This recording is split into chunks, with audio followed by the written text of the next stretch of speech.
Okay, for the caveman mini boss, I do about the same thing as the plant mini boss, except he takes 2 hits to kill and plays a hit animation when he's hit by a coconut.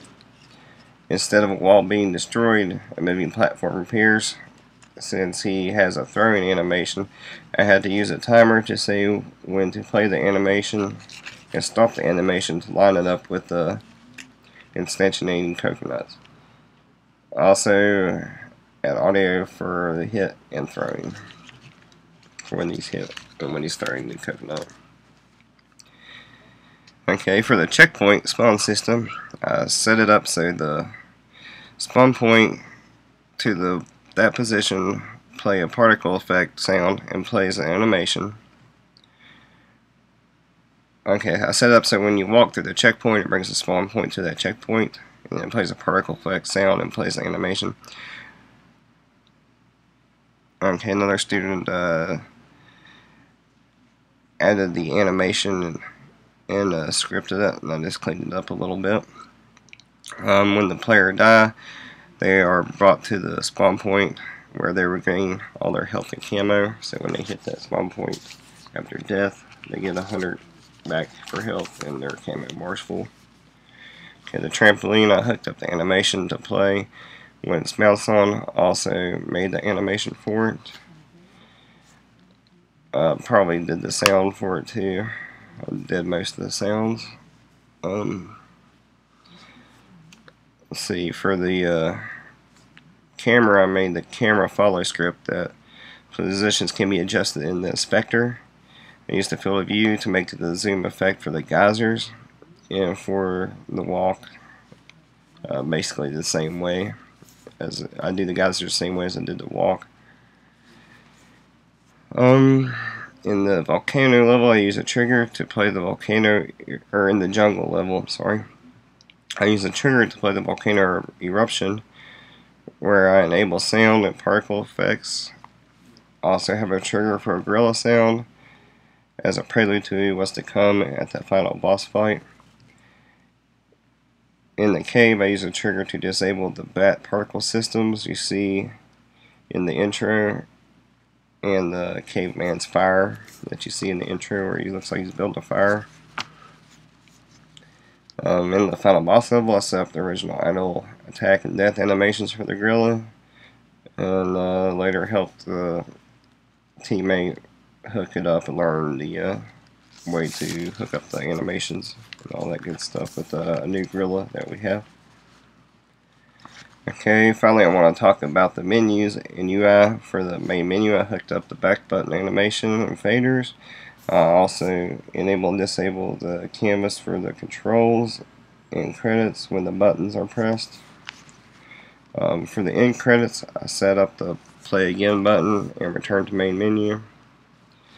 While playing a level, each level has at least 3 canvases.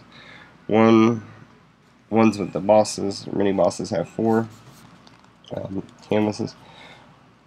One canvas is the intro canvas, which I scripted the intro canvas to disable and the main canvas to enable when you skip it, and then it plays a fade in once the main canvas is enabled.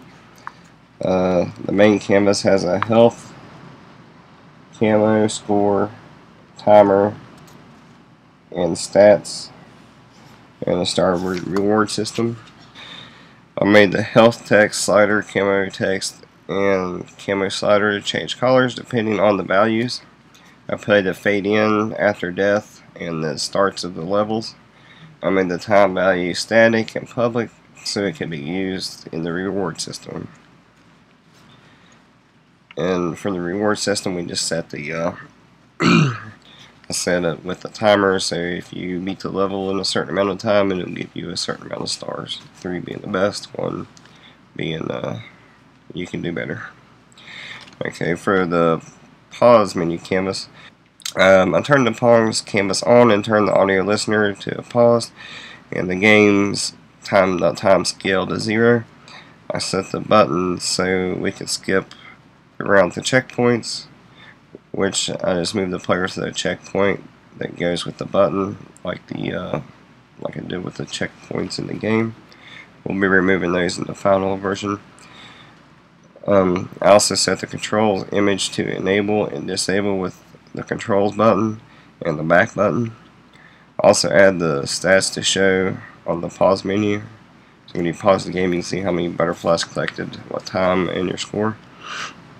For the goals at the end of the level, make the main menu stars enabled depending on the time the player finishes the level. I went through that.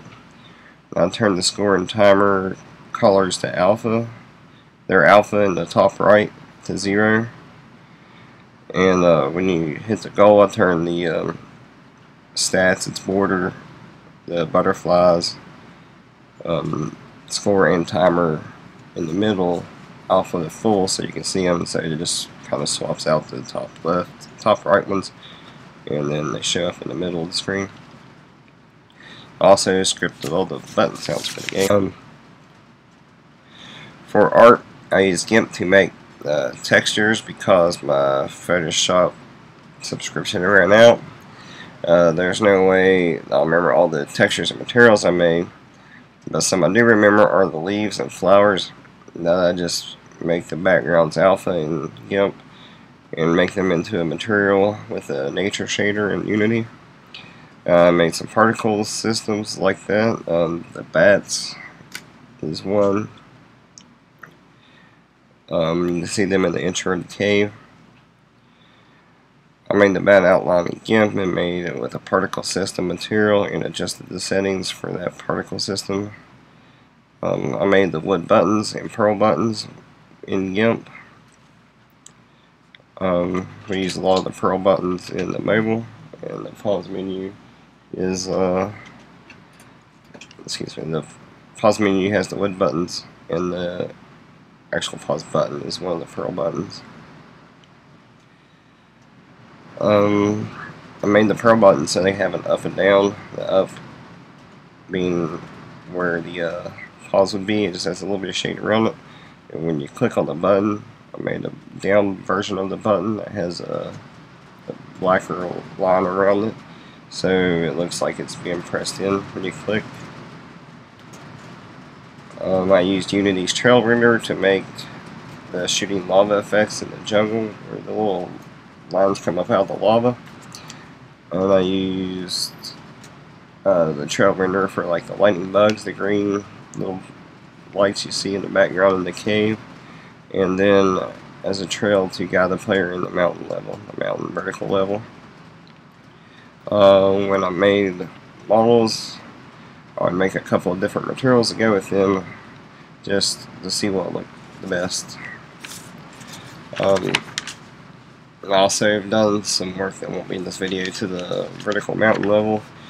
I made the plant a little bigger than it shows in this video, then moved some platforms, made them shorter, made it easier to get through right after the plant. Let's see, I rigged an animated chameleon model we use. I made 3 idle animations. We don't use one of them, which makes him look like he's a pointer dog. I made a walking and climbing animation, the tongue swipe animation, the in-air animation for like when he hits the trampoline that his legs spread out, all 4, and then the slingshot animation to make him look like he's flying through the air. His legs go back and head kind of comes up when he hits the anchors. I modeled the platforms in the cave, the one big ones and the smaller ones that look like stalactites or stalagmites. I'm not sure which is which, or off the hand. They're sticking up and they have like little platforms on top. I modeled those.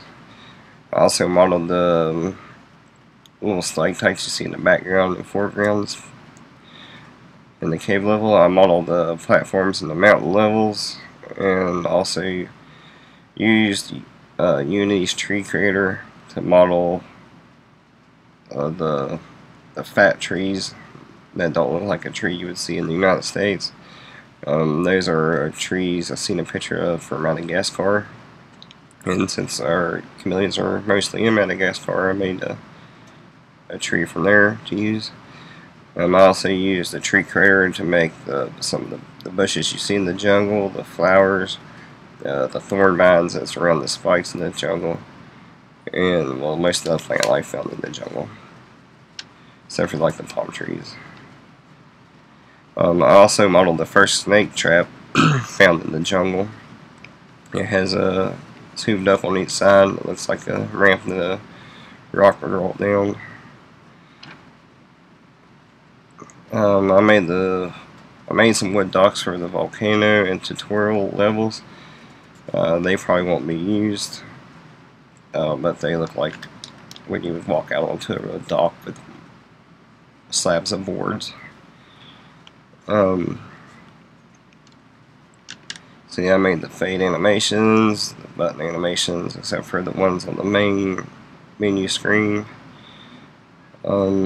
Also modeled the nest for the trees.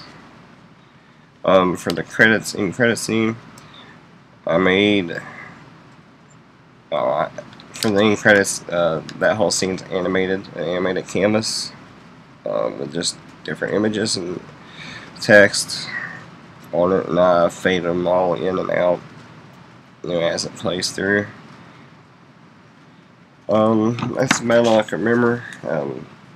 Let's see, I spent at least 12 hours a day on this project for the last 4 months. Of course, there were some days here and there, once or twice a week, that I would be gone until the evening, so I just worked from the evening up until whatever time I went to bed, which a lot of nights I didn't get to bed until 3 or 4. I hope y'all like this game. I put a lot of hard work into it, and I hope it pays off. Thank you. I also forgot to add that the game will be available on mobile and PC, and we have both versions, so I scripted and did everything else accordingly for both versions to this process.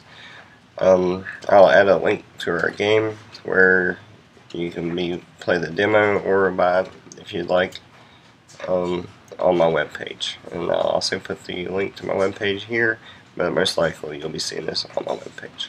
Thank you.